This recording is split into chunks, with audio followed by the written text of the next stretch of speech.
مخصوص مسلمان اس گروہ کو وہابی کہتے ہیں۔ یہ گروہ کوئی علیحدہ سے فرقہ نہیں ہے، لیکن کچھ لوگ پھر بھی اس کو غلط کیوں کہتے ہیں۔ ہماری آج کی ویڈیو میں ڈاکٹر ذاکر نائک صاحب سے اسی حوالے سے سوال کیا گیا۔ آئیے جانتے ہیں ڈاکٹر ذاکر نائک صاحب نے سوال کا کیا جواب دیا۔ آپ سے گزارش ہے کہ ویڈیو کو شروع سے آخر تک دیکھیے گا۔ ناظرین، ایک ملائیشین بہن نے ڈاکٹر ذاکر نائک صاحب سے سوال کیا۔ My name is Siti Nur Amira binti Muhammad Yusuf. I am a student of Diploma in Science.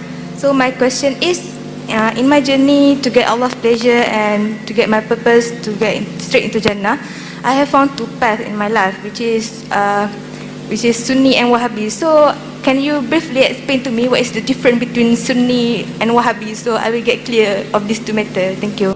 اس نے پوچھا کہ اسلام کے متعلق جاننے کے سفر میں مجھے سنی اور وہابی کے بارے میں معلوم ہوا۔ اس نے ڈاکٹر ذاکر نائک صاحب سے پوچھا، کیا آپ اس بات پر روشنی ڈالیں گے کہ سنی کون ہیں اور وہابی کون ہیں؟ ڈاکٹر ذاکر نائک صاحب نے حسب عادت سوال کو دہرانے کے بعد فرمایا، پہلے یہ جاننا چاہیے کہ سنی کا مطلب کیا ہوتا ہے۔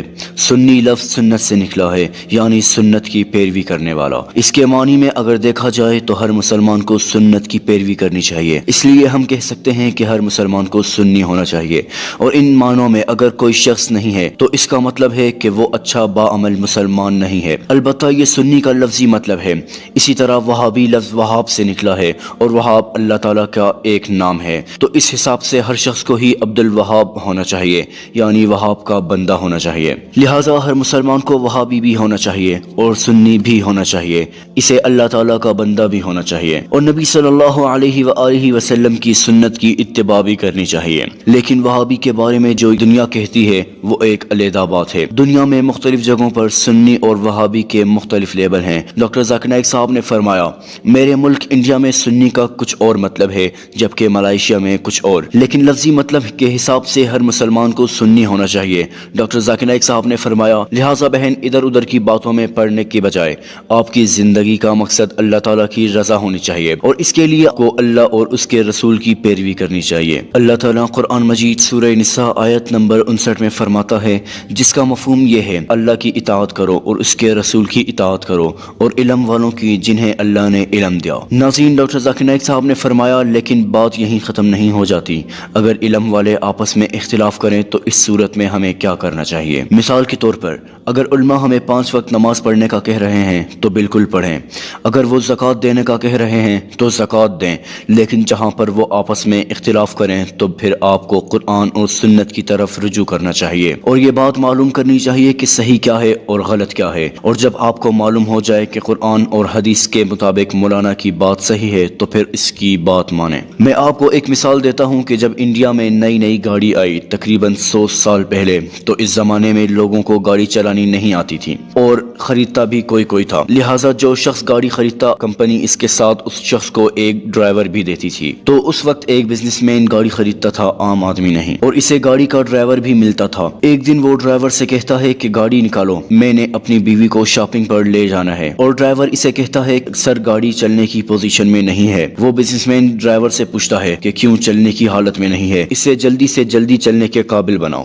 اور ڈرائیور جواب میں کہتا ہے کہ سر مجھے اس گاڑی کو چلنے پر تیار کرنے کے لیے 10 کلو شہد، 10 کلو چاول اور 30 کلو دودھ چاہیے۔ تو بزنس مین اسے فوراً سے دے دیتا ہے، اور گاڑی اسی وقت چلنے کی پوزیشن میں آ جاتی ہے۔ ڈاکٹر صاحب نے کہا، بہن میں آپ سے پوچھتا ہوں، اگر آج کے دور میں آپ کا ڈرائیور آپ سے یہ کہے کہ مجھے 10 کلو دودھ اور چاول چاہیے گاڑی کو چلانے کے لیے، تو کیا آپ اس کی باتوں میں آ جائیں گی؟ ڈاکٹر ذاکر نائک صاحب نے فرمایا، آج کے دور میں اگر آپ سے آپ کا ڈرائیور ایسی بات کہے گا تو آپ لازماً اسے نوکری سے نکال دیں گی، کیونکہ بے شک آپ گاڑی کی مرمت کرنا بھی نہیں جانتی ہوں، تب بھی آج کل کے دور میں ہر شخص کو پتا ہے کہ گاڑی کو شہد، دودھ اور چاول کی ضرورت نہیں ہوتی۔ ہم سب کو یہ بات معلوم ہے کہ گاڑی ڈیزل، پیٹرول اور CNG وغیرہ سے چلتی ہے۔ ڈاکٹر ذاکر نائک صاحب نے فرمایا، لہٰذا بہن، اسی طرح اگر ہم مسلمانوں کو قرآن اور حدیث کا تھوڑا بہت بھی علم ہو تو کوئی بھی آپ کو ادھر ادھر بھٹکا نہیں سکے گا۔ اگر آپ صرف ترجمہ ہی پڑھ لیں تو آپ کو قرآن پاک کے بارے میں بہت کچھ معلوم ہو جائے گا، اور تب آپ کو کوئی غلط راہ پر آسانی سے نہیں لے جا سکے گا۔ جب آپ کسی عالم کو سنیں گی تو آپ کو معلوم ہو جائے گا کہ یہ حق حق بیان کر رہا ہے یا باطل۔ پھر جس طرح ایک گاڑی کو ماہر میکینک کے پاس لے جایا جاتا ہے مرمت کے لیے،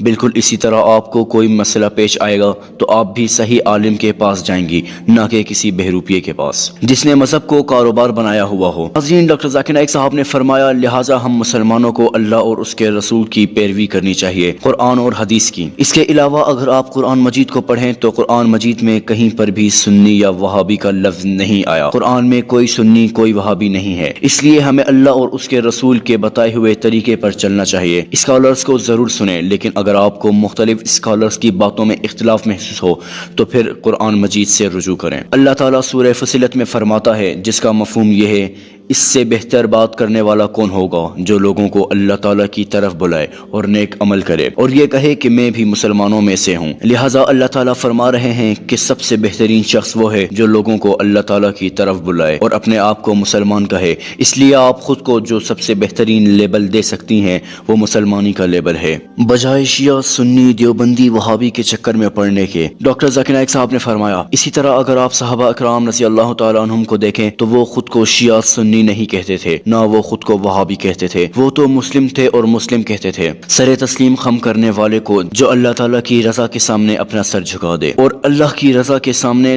سر جھکانے کا مطلب ہے کہ آپ اللہ تعالیٰ کی ہر بات کو مانیں گے، اور اللہ تعالیٰ کی باتیں ظاہر سی بات ہے، قرآن مجید ہے اور رسول اللہ صلی اللہ علیہ وآلہ وسلم کی باتیں ہیں۔ اس لیے ہم مسلمانوں کو ان کی پیروی کرنی چاہیے۔ اس بات سے انکار نہیں ہے کہ قرآن اور حدیث کو سمجھنے کے لیے ہمیں علماء کا سہارا لینا پڑتا ہے، اور یہ ضروری بھی ہے کیونکہ کسی آیت کی غلط تشریح ہمیں راہ سے بھٹکا سکتی ہے۔ لیکن ایک مسلمان ہونے کی حیثیت سے ہمیں قرآن مجید کے بارے میں اتنا تو معلوم ہونا چاہیے، خود کم از کم اتنا پڑھ لینا چاہیے کہ ہم غلط اور صحیح عالم کا فرق معلوم کر سکیں۔ آپ قرآن مجید کا ترجمہ پڑھیں، لفظی ترجمہ پڑھیں، احادیث کو پڑھیں۔ ناظرین، اختلاف ہونا کوئی بڑی بات نہیں ہے، صحابہ اکرام میں بھی اختلاف ہوتے تھے، اسی طرح بہت سے بڑے بڑے ائمہ اکرام میں تابعین میں اختلاف رہے ہیں، لیکن وہ اختلاف معمولی نوعیت کے تھے۔ انہی اختلافات کے نتیجے میں مختلف مسالک بنے، لیکن کم از کم اتنا علم ہونا چاہیے کہ اختلاف کی صورت میں ہم یہ معلوم کر سکیں کہ کون سا عالم صحیح بات کر رہا ہے۔ ناظرین، آج کے لیے اتنا ہی۔ اگر ویڈیو آپ کو پسند آئی ہو تو ویڈیو کو لائک کریں اور شیئر بھی کریں تاکہ ہمارے بہت سے مسلمان بھائیوں کو یہ بات معلوم ہو سکے اور وہ بھی فرقہ واریت میں پڑنے کی بجائے اپنی آخرت کی طرف